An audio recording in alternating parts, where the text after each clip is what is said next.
Unresolved problem segment tonight. My trip to Iraq last week's getting a lot of attention.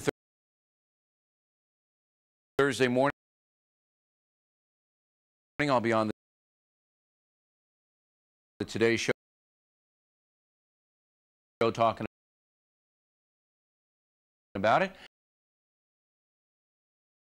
And we hope you saw last night's Factor. If not, there is a photo essay of the Iraq trip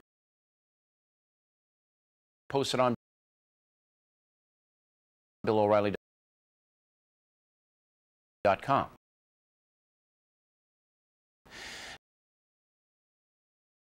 Now, I didn't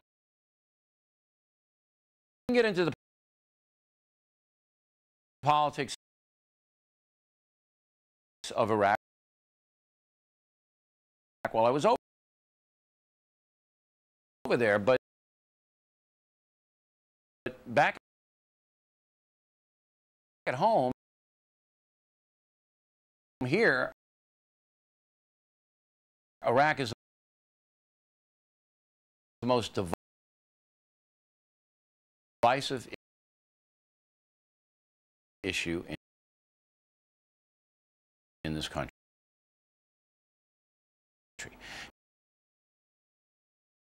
Joining us now,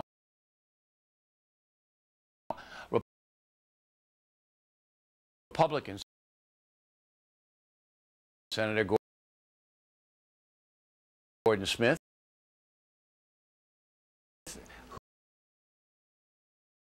who voted to use military power to oust Saddam, but now says U.S.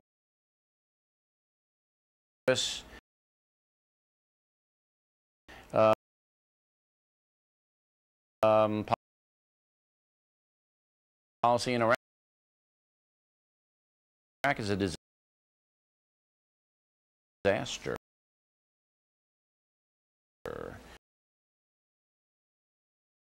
I don't think a lot of people are going to argue with that.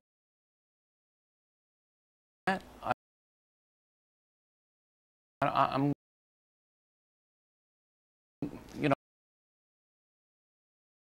it's not gone the way that anybody hoped it would.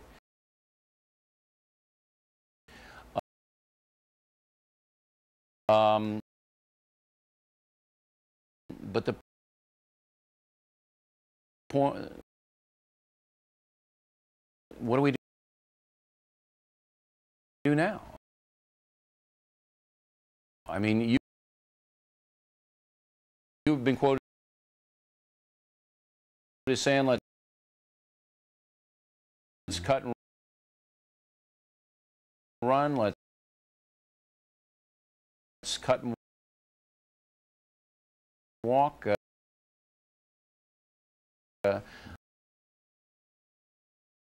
I'm not sure that's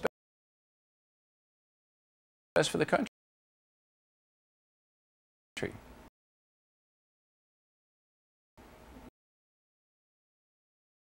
No, actually,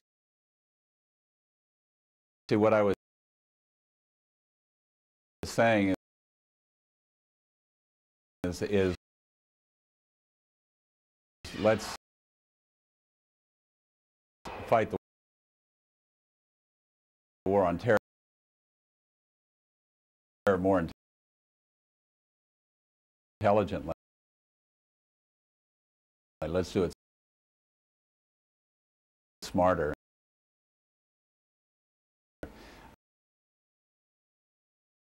Bill,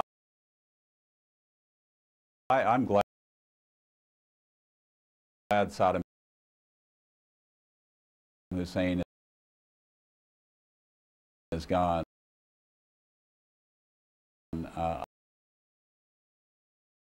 I believe that the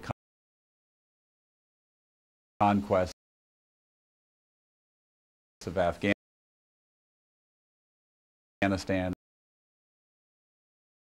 and Iraq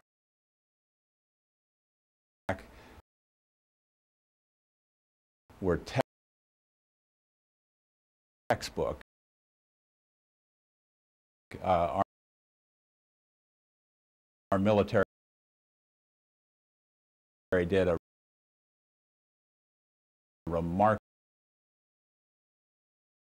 job.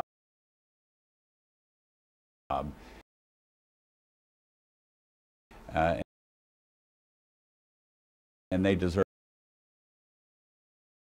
all of our support and kudos for that. What you have now in Iraq is a war, though, that has mutated into something very, very different than what we began.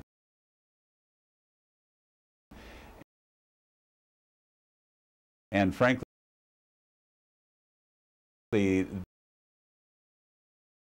the fix here is beyond our control. They're essentially political questions that the Iraqis have to answer.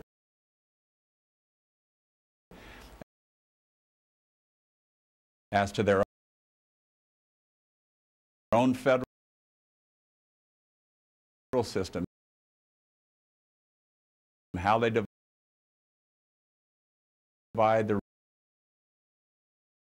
resources,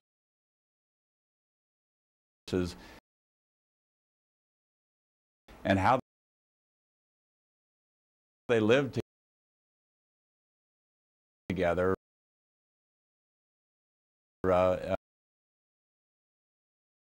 peace. And I agree with you 100%. There's nothing that you said that isn't true. But the United States has to formulate a policy right this moment, because we have our military in harm's way that is beneficial to the United States' interest in the world. And yeah, I'm telling you that when I was over there, overwhelmingly, everybody knows that this country, Iraq, is under siege from Iran. Mm-hmm. There isn't a bomb-making factory in Iraq. These roadside bombs that are killing 70% of casualties are from the roadside bombs, are coming primarily from Iran, as well as terrorists infiltrating into Iraq from Iran. So that we have to now formulate a policy that makes it impossible for Iran to do any more damage. And that's what we have to do right now. Well, what I've called for, Bill, is not larger forces, but special forces and the repositioning of our troops along the borders with Iran, Saudi Arabia, and Syria, where the men, the money, and the weapons of and machinery of war are coming over to create all the chaos. All right. So you want to try to seal it off, but if you do that, then you let the Iraqis kill themselves. And the Shia is going to slaughter the Sunni because it's 80% Shia, 20% Sunni. You know, ultimately, we need them to settle this ancient civil war of who is the rightful heir to the Prophet Muhammad. We need them to settle who gets what amount of the oil revenues. These are questions that are political in nature. But I have to ask you, are you willing to stand by and watch millions of people slaughtered, as did happen in Cambodia after we left in Vietnam? Are you willing to stand by and watch that? Because that's what will happen. It is a horrible prospect, but frankly, what I won't stand by and watch any longer is our being the targets in a shooting gallery when they're shooting at each other and both of them are shooting at us. And I believe we have been employing tactics. If you really believe that we can settle this insurgency, then the way you settle an insurgency is to clear, hold, and to build. I'm sure you went to the Green Zone. I've been to the Green Zone. I've spent the night there. That's an example of clearing, building, and holding. To win this, you have to do that to the entire city of Baghdad. Can't do it. I don't believe we don't have the forces to do that. Can't be done. And but so look, at the end of the... We're running out of time. I want to give you one. The scenario right now for the United States government is fairly straightforward. They've got about 6 more months because public opinion is not going to give the Bush administration much more time to train the Iraqi army to do what you're saying, to clear and hold. They got about 6 more months. I say give them the 6 more months. Give them the 6. Don't do it now. And then when July rolls around, the heat of the summer, which, as you know, is 120 degrees over there, if it's the same chaos and the Iraqi army still can't do anything with the urgency that's upon them, and they know it, the Iraqi government knows it, the Iraqi army knows it, everybody knows it, then I say we got to get a whole new, but you got to give them the 6. Am I wrong? Well, you may be right. We have one commander-in-chief at a time. It would be very wrong of Congress to try to budget away the bullets when our kids are in harm's way. That's right. If he makes that decision, then I'm obviously going to support Well, he's made the decision. General Dempsey, we interviewed General Dempsey. He's the new general in charge last night. They made the decision to give him one last try, and I think it's the right one, Senator. But I agree with you. I hope so. It's a mess. I hope so. I mean, President Bush has done many things right, but frankly, it breaks my heart to seeing him wrecking his administration on the rocks of Iraq. A war, as it's mutated, we can't fix. Okay, Senator, thanks very much.